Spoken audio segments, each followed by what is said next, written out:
right? Yeah. Yeah. Yeah, my daughter was much more verbal than my son. Yeah. Let's get started with this. Funny. It's like 9:01. Doesn't work. Okay. Welcome. Shout out to our audience. Thank you for coming. This one's for you.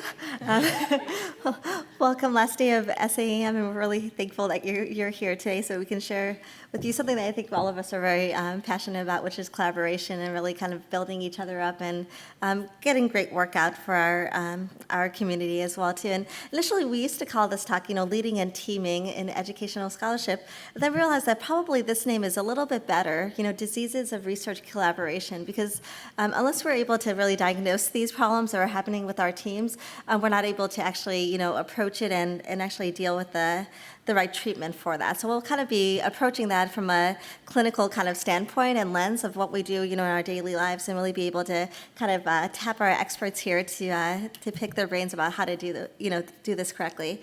So we have no financial disclosures, but really, if you pay attention, you'll kind of learn a lot of golden nuggets here from our team here to really be able to be very productive and very collaborative. And here's our kind of quick objective. So we'll talk about, throughout these cases, some effective skills and key characteristics of teams. We'll definitely talk about how to diagnose this, so some of the signs and symptoms, and then we'll go through some of the barriers for each of this. So before we begin, I'll just kind of introduce myself. I'm Sreeja Natesan. I'm one of the APDs at Duke, and also I'm very excited to be here with my panelists because much of what I've learned is, actually I will say all of what I've learned is from the three wonderful people here, and then I'll kind of pass it on. Hi, I'm Teresa Chen. I'm from McMaster University. I'm a clinician scientist in our education research unit. Good morning, I'm Jaime Jordan from UCLA. I'm one of the associate program directors there and also the vice chair for our acute care college and the director of discovery, which is our scholarly time for our med students. I'm Gottlieb. I'm at Rush University Medical Center, and I am an associate professor of EM. I run our ultrasound division and then the fellowship program director for the ultrasound fellowship. Awesome. So we'll kind of jump into so we're going to go through a kind of a myriad of scenarios and talk about those diagnoses and treatments. So this first one, I wonder if you guys have seen before. We just kind of crossed, I would say, out of the era of the pandemic, although we're still in it, but it doesn't exist at conferences, so that is fine. But this is kind of in meetings when we're with our colleagues, and we kind of realize that there's a lot of tech issues. Either they, don't know how to share screens, or maybe they're talking but it's muted still, or really like not optimizing the polls, or shared documents. Or even as we're collaborating together, it's not really optimizing technology to do that in an effective way. So it's Word documents being passed in emails and not using like platforms to really share content. So we call this, technology deficiency. And there's two forms, so the acute form as well as the chronic form. So I wanted to pitch this to my my team here is, how do you deal with this? Especially, we've been in the pandemic for a while now, and a lot of our meetings are on Zoom, and a lot of our collaborations are virtually. I know all of us are across the country from each other. So how do you optimize like technology and help diagnose this problem and treat it?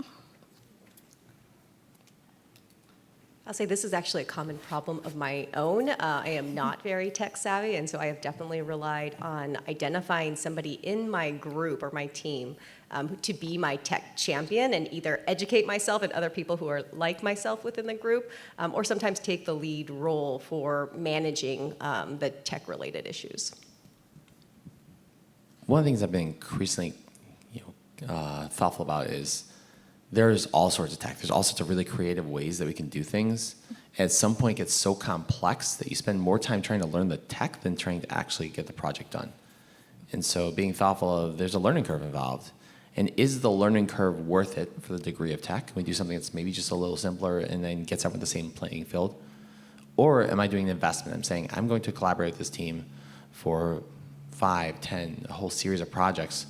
So we're going to put this upfront investment, committing to maybe a platform like Slack or to a more complicated archival system than kind of a more simplistic one, like for example a Google Doc that everyone can access. And you have to find that balance. And it's often kind of discussing with the team, seeing where they're at and seeing the degree to which you want to expend the energy. What's the opportunity cost? What's the balance of the benefits to the cost for any given type of technology?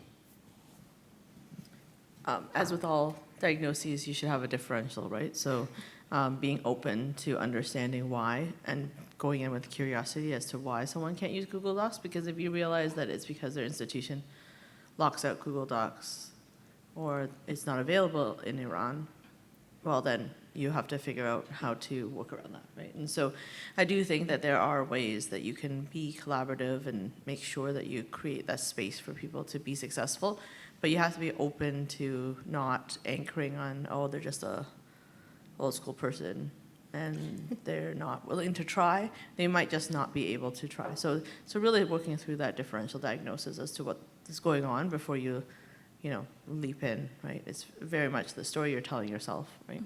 Awesome.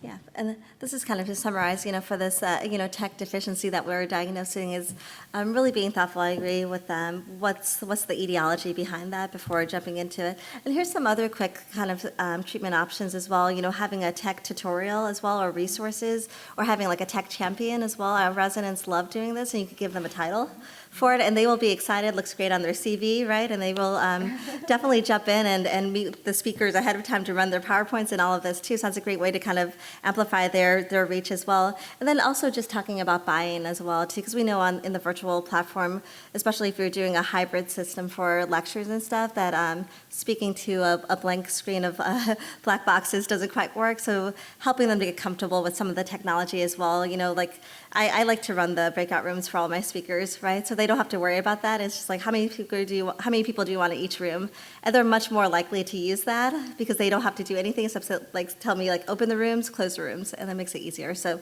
you can kind of figure out how you can kind of be a champion for that. So our next diagnosis, this probably sounds familiar to many of us as we have gone through medical school, right? This is as we're surrounded by, colleagues or friends or that we're working with that have a confidence that's so expansive, right? They feel like they're the end-all, be-all in this project. They're going to solve everything. The only problem is that their confidence really outweighs those skills that they possess, and it really causes delays or a bottleneck in the project, or even just the poor performance in that project itself. Or I've even seen these tasks kind of completely stop, right? Even though they're saying I've got this, don't worry about it. It's just I am worried because nothing's happening. So we call this hypertrophic confidensopathy, right? Where there is a hypertrophy of confidence, right? But there's not that output afterwards, right? That we're looking for. So you guys have seen this, I'm sure. How would you actually overcome this or help your team with this? I'll jump in here. I think that confidence comes from a place of wanting to tell a story that you got this, that you have the abilities. I think that, as we all know, bravado only can live if there's a reason to show off. And I think that when you create a psychologically safe team, you can peel away those layers of extraneous overconfidence, I think. A big part of it is creating the space for people to see this as not a we, but not an I, but a we, and that you're not competing with your team. I don't know. Can I do a Ted Lasso season 3 spoiler or no? No? Okay, all right. Okay. No, I was just saying, I think there are some people that need to maybe learn how to chill out and realize that their place on a team is to be a part of the team rather than being the star of the team. And I think that that's the moment you can create the space and the trust for that person to realize that is the moment, even when they're first author, that they can admit defeat and say, I'm going to be really busy for 3 weeks. If we want to finish this off, can someone, take the lead, right? Mm-hmm. And it's like total football, basically. Yeah. Yeah, I'll just echo kind of what Teresa just said. I think a lot of times this comes from a place of insecurity. So I think sometimes having that frank discussion and really realistic feedback in terms of what they're able to accomplish compared to what the expectations are, and just being open and honest and letting them know that it's okay if you do not have a certain skill set or expertise for a certain part of the project. And I think it really goes back to that communication and like Teresa said, kind of creating a safe space for those conversations, which are admittedly really difficult. I 100% agree on that. It's the environment, it's the comfort there, and I think it's also an opportunity for coaching to talk with them and kind of help them to understand, what is the impetus behind this, what they may be, exuding versus what they may perceive is coming back to them, right? When we look in the mirror, we may not see what other people are seeing. And that portrayal of confidence in there, and try to figure out what's the nidus that's causing them to feel that way. How can we as a group help to combat that piece of it? And how can we work with them? Because the odds are that this is not a one-off, right? So it's not only for our group, we're hopefully able to help them to kind of work better in other groups as well. And so it's an opportunity for us to really kind of like work with them and help them to succeed and maybe align their confidence and their competence a little bit more. One more thing would be, I think it's important to remember that most people learn to do science through graduate studies. And in those circumstances, yeah, you actually have to be the most accountable, most responsible person because it's your thesis. And so I think that what we do is we set people up to think that research is an individual sport, and then we then expect them to suddenly know it's a team sport, which doesn't make any sense, right? But I think we do have to actually like teach them, okay, so during your thesis, this is the expectation that you actually do all your stats with help. But in the future, you might actually bring a methodologist in to consult and be part of your team so that you can have your stats done properly. And as a graduate student, you're here to learn, and that's why you're going to struggle with doing repeated measures de novo 147 times. But when you're done, you might actually have someone on your team who has a full-time job as a professional person that handles a lot of statistics, and then you can leverage their skills. I don't think we talk about that enough with our graduate students and our junior colleagues who are undergoing graduate studies, and then they carry with them this burden that they have to lift every paper and they have to write every word of everything else, and that sets them up for abuse later. So I do think that it's something that we have to remember. Sometimes it's the culture that we bring them into. Awesome. Yeah, I definitely agree. I think definitely setting expectations early that this is a team and doing it together. And the regular feedback can really help you to kind of grow their skills and their competence, like we were mentioning, with that confidence to match it as well, too. And self-reflection, we talk about that a lot in feedback to really help someone receive feedback. And it also is true kind of in this case. And then, of course, if there is a deficit that they're able to share with you, really helping them to train to that skill is really helpful to help with future collaborations as well. Now, this next one might be something that quite a few of us suffer with. I'll kind of allow myself to be vulnerable that I'm happily living in the space a lot of times, right? But it's kind of that lack of confidence or that's really disproportionate to the skills that actually exist. And the issue is that it really kind of can make your colleagues or that person can really feel, this fear of failure. So they actually don't stretch themselves out of that kind of proximal zone of comfort to where they'll actually really grow. And what you'll see is that they'll kind of miss opportunities or, even not speak up because they really don't feel like their voice matters. And so we call this, micro-confidence-cephaly. So really the other name is imposter syndrome. It's kind of or imposter phenomenon, I think is the other name. So what do you guys think about this if you've either suffered from this or also if you work with colleagues with this? So we know that imposter syndrome and imposterism, which is when you have imposter syndrome below the threshold, is pretty common.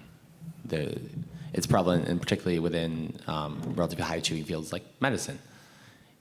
And so whether someone is suffering from imposter syndrome or imposterism or micro-confidence-cephaly, this is going to be something that we're going to see a lot of. And I know that there's multiple ways you can kind of approach this, and one of the things that I know early on for me, my first gut instinct is just give them positive praise and say, you're doing great, with this kind of, it's the opposite of read more. It's a very non-specific, vague comment, and that doesn't feel like you're praising anyone. It feels like empty words. And so I think a few things that I like to do in this case is, first one is specific granular feedback, the same way that we would when we're giving feedback in general, saying, I thought you did a really nice job of leading that meeting, the way that you engaged all the different people involved in there. You could tell everyone was active and everyone had a voice in this. I thought you did a phenomenal job of really kind of galvanizing this team. Then it's like, okay, it's not just empty praise. It's a very specific thing. It's not only obviously helping them to grow in feedback, but it helps to empower them. And I think similarly, trying to help them see the things that they've achieved that they may not realize. We all achieve a lot of things that we often kind of glance over, and there's opportunities to kind of look through the micro accomplishments of the team. So if you borrow from Cotter's Leading Change, these kind of micro wins, you can help them to see that they may not see. I thought you did a great job. Look, every task has been disseminated out, and all the teams are already starting to work on the projects. Every person feels engaged in here. You were able to coordinate these micro wins in there. The abstract is assembled. Look, this is already a poster at a conference. That's amazing, right? Identifying those wins that they may not see they have had, and help them to kind of start to see that and ingrain that, you are actually doing a great job at this. Yeah, I think the other thing that I found helpful is to really empower them. I think this only works, though, if you actually know the skill sets of your team members, because you certainly don't want to set them up to fail, right? That's not going to help the situation. But if you really spend some time into learning the skill sets of your team members, and then maybe pushing them a little bit and giving them some responsibility and acknowledging that in front of the group, I think that will, they'll be able to embrace that, and they'll feel empowered, and that continual success will build on itself. And I think that sometimes the confidence gap is real, and then it's not that they are actually the most junior person on the team. Like Mike and Jaime and I have all written, I'm sure, with a medical student who's like, I don't know why I'm even here. And so I think it's also about creating a role for them, right? Because if a medical student can get into medical school, they know how to do paperwork like really good. Right, like they have been able to fill out a lot of applications, show up in the right place for the interview. Like they have organizational skills, and so I think it's okay to make them kind of more like a project manager, leader type, even when they don't know anything. And then I give them the pep talk about how good leaders are not the smartest people in the room. Good leaders surround themselves with people who are smarter than them. You've just done that. Thanks for being a great leader, right? And then give them the permission. Like everyone has to bow to them and say, you're allowed to send me as many annoying texts, emails, whatever it is to get this job done. You are the champion of this paper. This paper lives or dies. You are the MRP, most responsible person. And I think that when you actually empower them with that kind of, like, you don't need subject content expertise. You need them to, like, actually champion the paper, which teach them other advocacy skills, actually builds them up to be able to lead teams in the future. And I think that that's where it can be really confidence boosting if everyone gives them permission to, okay, so we're going to have a code of conduct. If you don't log into the Google Doc and our med student champion has detected that, they will alert you and send you an individual email. If you do not respond to the individual email, you will then promptly receive a text at the member you've put on this grid within a couple of days. If you respond to the text and there's a good reason, they will cycle back to you at an appropriate time that's agreed upon between you and the project leader. And if you don't get that, then after that, you'll get a text from the senior PI. And then you'll have a conversation about how to optimize your success, right? And so then the project leader gets to be Ted Lasso, and the senior PI gets to be Coach Beard or Roy Kent, depending on what you need. Awesome.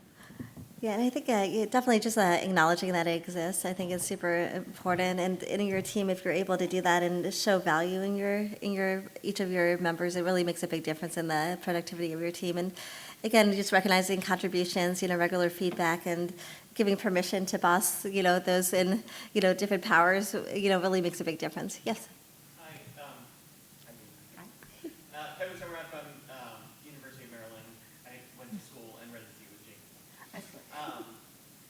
To Dr. Gottlieb's point, so this might be an element of my own imposter syndrome, being kind of more mid-career faculty, and how do you avoid the trap of that positive feedback coming off as sounding patronizing or condescending when you really are trying to be like authentically trying to get to lift them out of this imposter phenomenon? Part of me always says, like, oh my God, I am sounding so fake right now. Like, are they really even paying attention? So, how do you walk that line? No, I think that's a great point. It has to come from an authentic place. Anytime you give feedback, it has to be authentic. You have to be in the moment. It shouldn't feel inauthentic. It shouldn't feel forced, and it should reflect what you saw. If they did a really awful job leading the team meeting, and you say, I really like how that meeting was efficiently quick. Well, yeah, it was, but nothing, that wasn't really authentic feedback, and you ultimately really aren't kind of complimenting them. I think it needs to be, something that authentically reflects what they did, and helping them see it, right? Because it all comes back to some degree of confidence and competence alignment, like how much your competence as a skill aligns with your confidence. If you're focusing on something that they are not actually doing very well their competence is down here, and maybe their competence is actually aligned perfectly. They're both low. But there's a lot of things that they're probably very competent at that they may have underconfidence on, and that's where you have the opportunity to elevate them up. Some of it's building a relationship. If it's the very first time you met them, and you're like, I think you are the best leader I've ever met in the entire world. I've never seen anything like this. They're gonna be like, that's inauthentic. That doesn't reflect it, right? It comes from a place of trust and from authenticity and from the connection. So you're gonna have to kind of do some, as Teresa kind of mentioned very early on, which is you're diagnosing your learner, you're getting a sense of where it is, you're connecting them, you're building your team, your relationship with them, and it should feel more authentic. And so, it kind of often comes down to it should be tangible in what you saw and should reflect that. And sometimes it's a matter of empowering them up and giving them an opportunity for something that they can succeed in, and then following it with it, right? So you sponsor them into an opportunity, you support them, you guide them, you spend a bunch of your own time to get them there, and then they succeed, and you help them to see that. And I think that's another way of getting there. As someone who has suffered a lot of imposter syndrome and imposterism, and still does, I would say that when people give me compliments, it doesn't always stick. So sometimes it's not you. Like, you sometimes have to be that broken record. So you may need to lean in to adjust the dynamic when that happens, right? Like, so sometimes learners really can't hear when you say good things. It's like they have they've had a stroke or something, like, and that part of their brain just doesn't, or maybe it was undeveloped and just never grew, right? And so, like, it's like a receptive, we can probably add this to our paper when we write it up, but it's like a good praise receptive aphasia, right? Like, it's like an, I'm gonna write this down. like, it's like honestly, it's like they can't hear it, right? And so I think that just like other feedback that like sometimes falls flat, you have to it's like you use the spikes model, right? You have to set the environment, you have to see what their expectations are. Like, you have to do all of the stuff that you would normally do for breaking bad news, for breaking good news. Because for them, this is as paradigm changing and questioning of their whole reality as bad news. And so what I've started doing, hey Mike, after this talk, can I have a couple of words? And they're like primed for like bad feedback and all the other stuff, right? And then I sit down and be like, I was like really, really impressed. Like, or I sometimes even ask like the true coaching stuff, like, so how do you think that went? And then they'll like unload about all this stuff that they didn't do quite well, blah, blah, blah, blah. And then you just listen. Mm-hmm. Okay, all of that is probably some of it perceptual, so I'm going to challenge you on that. This is what I saw. And then I just state facts. And then they start, like the space in their brain that can't handle good praise starts to show. And I'm like, okay, like, I need you to just listen for a moment, because these are hard for you to hear. I understand that praise is not something that you're used to. And so culturally, it's not something that I'm used to giving either. So it's going to be awkward for both of us. And let's get through this. And then we talk about it. And then we actually bond over the fact that praise sometimes feels weird, right? And then everyone's smiling, laughing. You drop some jokes in there, because that's how I often diffused awkward conversations. And then you move through it, right? So, and the feedback, we created something called the quality of assessment for learning score.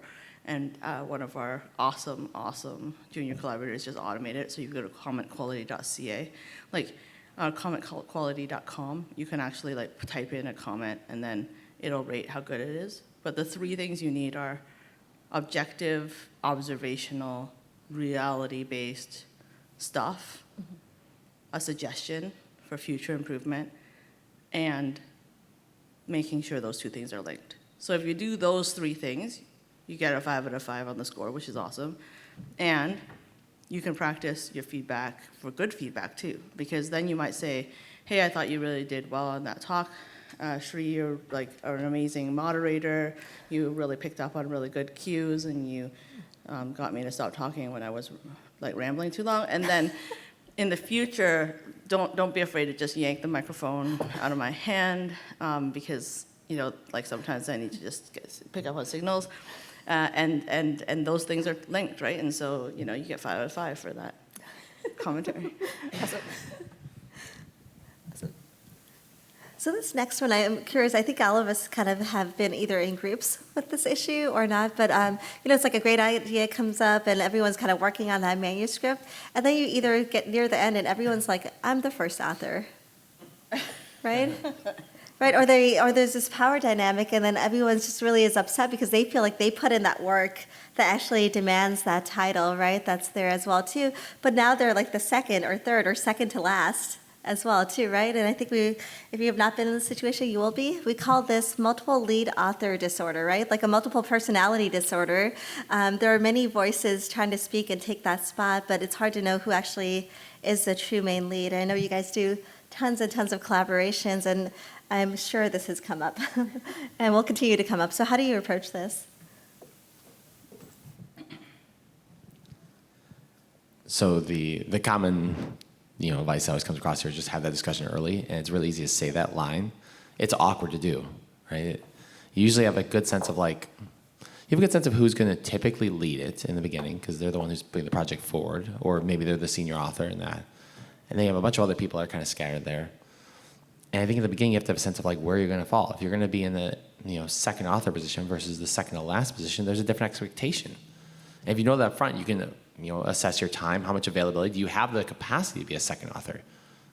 I mean, everyone may want to be the first or second author, but they might not have the time. That's okay. You can look at your schedule and say, you know what, I don't have the time to do that. I'm okay being like a mid or mid-last author, and that's fine. And having some flexibility in there to also say, you know what, this is our starting point.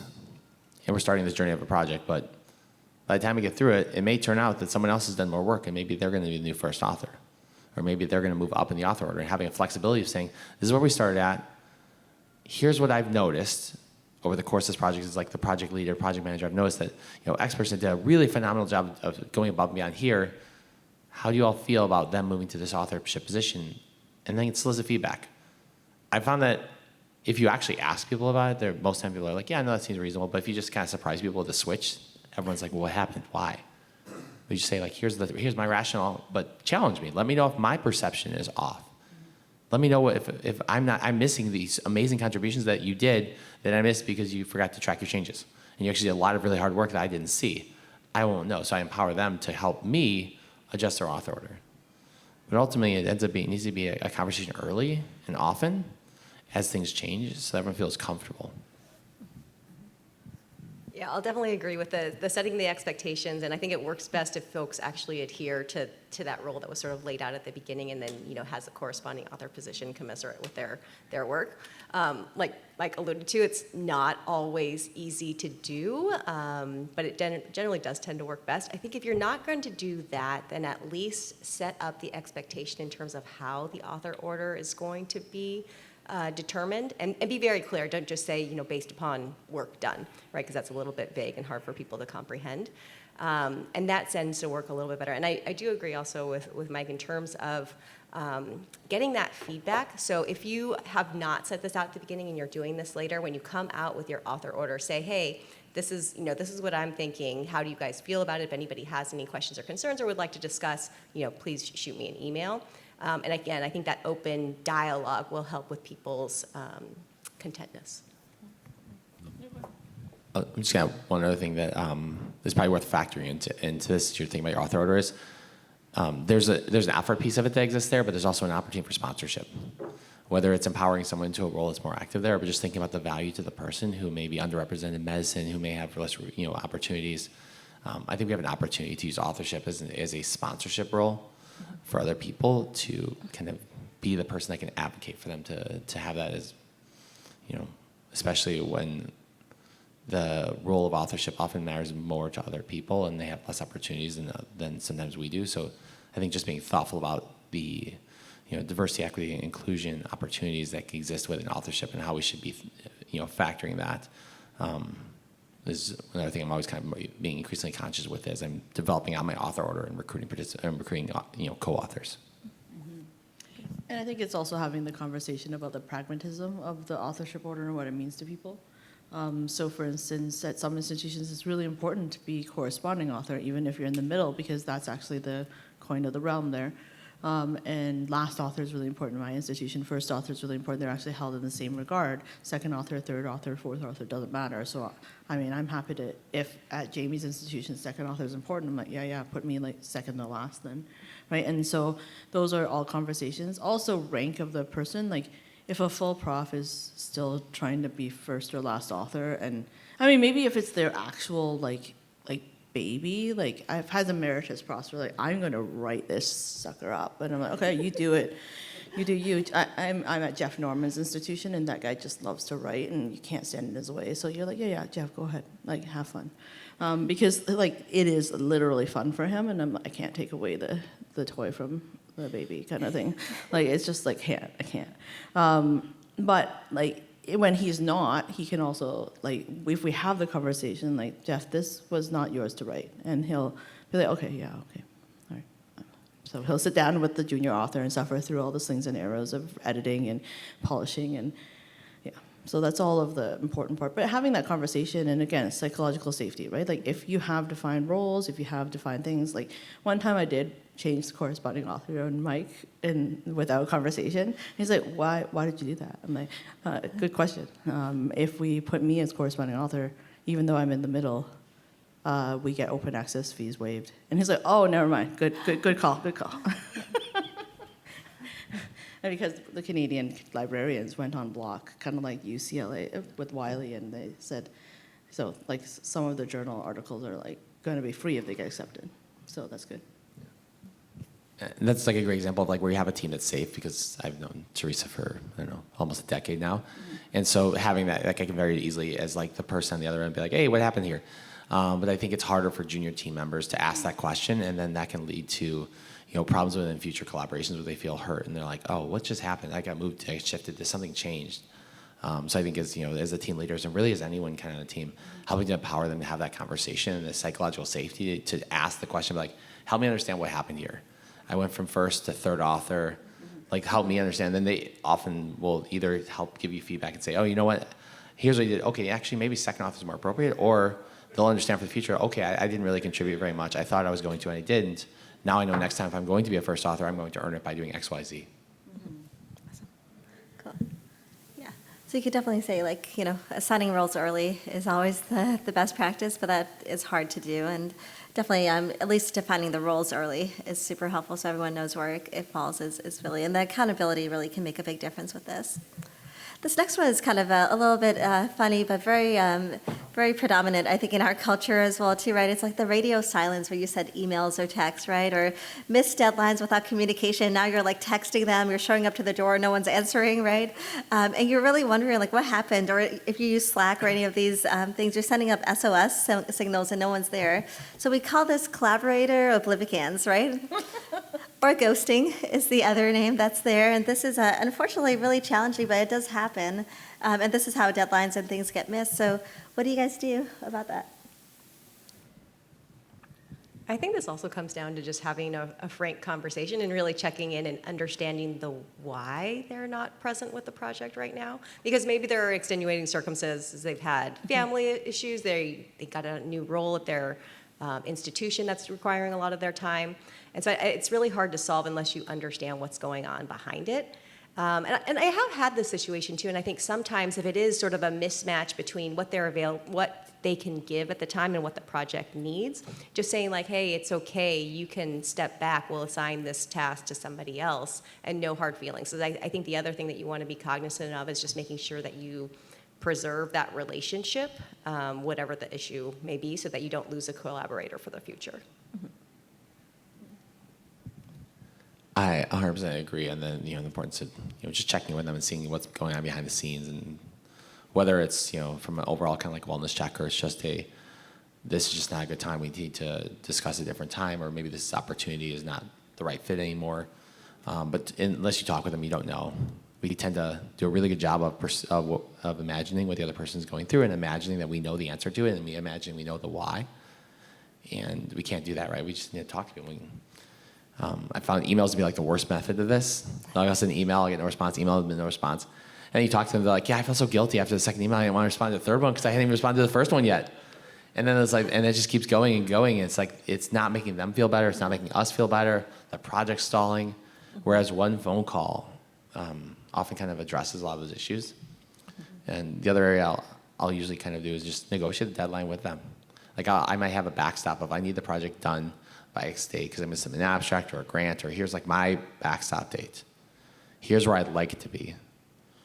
Help me understand, like, does this time frame, does June work for you? Oh, no, okay, June's really busy for you, you're X, Y, Z are happening. Okay, let's aim for July, that works. But understand that by August we have to have this done. Are you okay with July as long as it's done before August?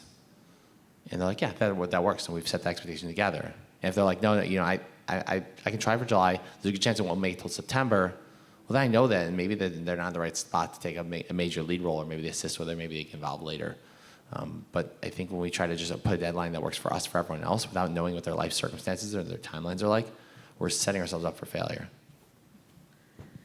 And I think sometimes I think, again, there are some authors that feel like they have to do every single step of every single thing. And like if you've been intimately involved in the qualitative analysis of a paper, for instance, like the fact that you kind of wrote like the skeleton of one paragraph then is heavily rewritten anyway. Like at that point, like I think we can let it go, and I have to sometimes sing that song to people, like, let it go, let it go.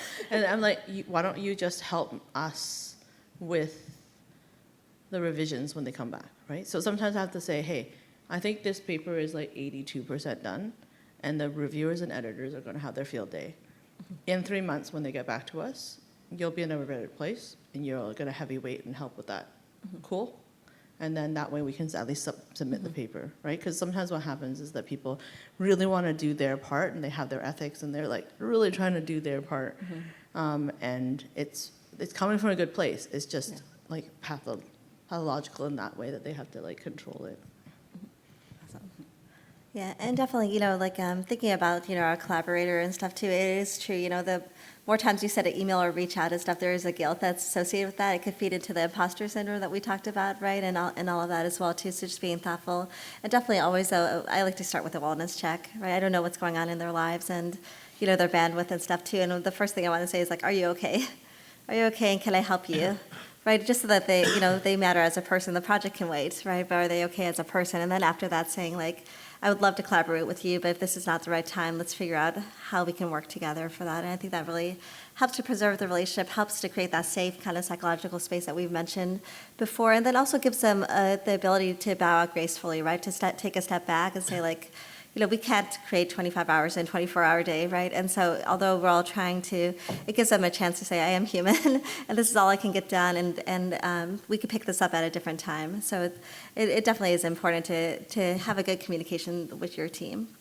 So this next one is really kind of a little bit, challenging. It comes in the, in the form of forgetfulness. So it's like not recognizing your team, not capitalizing on their talents and skills. And oftentimes it can result in like a lack of engagement of the team itself. So instead of like growing the talent of the many, it's growing only the talent of a few. And I see this a lot sometimes in the form of like people will be like, oh, it's that same team again that's doing this, or it's that same person that's getting chosen for this opportunity, right, or this award, or whatever it may be, or the same like first or last author.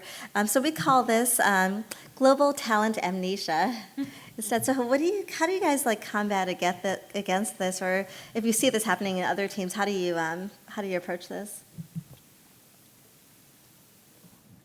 I think one thing that you can do is sort of set up a system, a rolling system, where you have new people coming in and new people going out with each cycle. And this works really well if you have sort of a body of work or a plan for, a multi-step or project area that you want to research.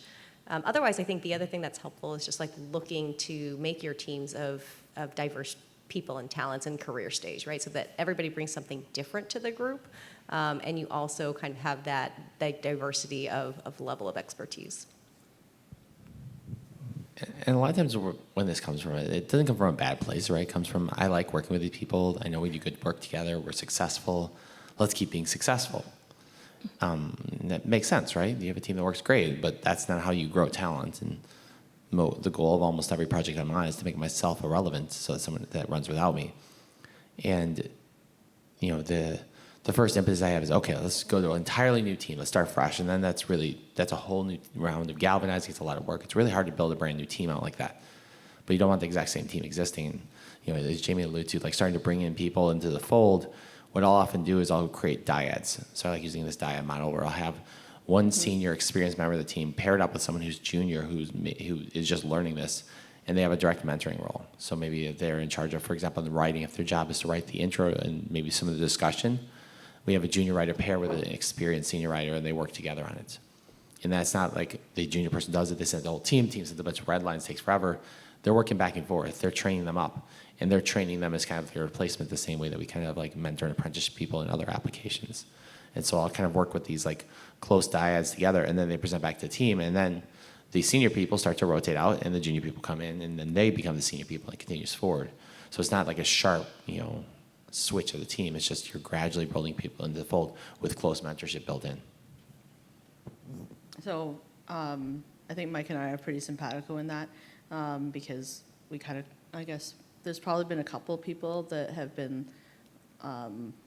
one of those junior people at the beginning, and then they turn into Mike Gottlieb, and then you're like, yes, I will be a middle author anytime, right? But I do think that there are opportunities for you to think about how your succession planning, but also if you're getting good at it and you have highly reliable collaborators that pull you in when and as needed, when your expertise is warranted. And I have like, you know, people like Brent Homa and Mike Gottlieb and like Jaime and Sri are on that list as well. Like if they ask, I will serve, but I don't necessarily always need to take the lead, and I'm happy to be somewhere buried in the middle.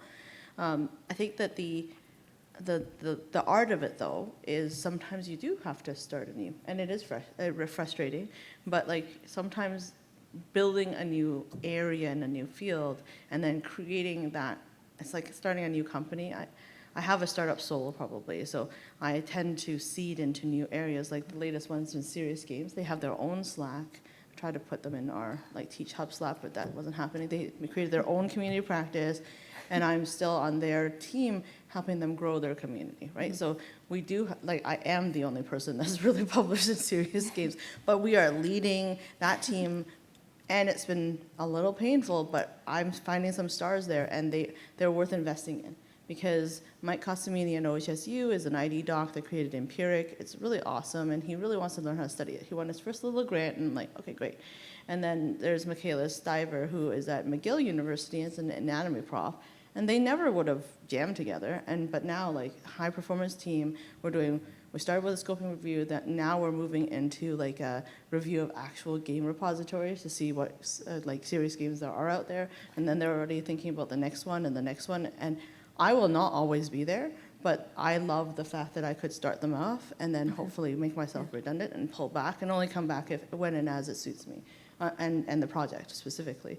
And I love the idea of planning your own redundancy because you've built up skill sets. And I do think that is a special kind of talent development that I think we don't celebrate enough, the leaders that start something and then hand it off, right?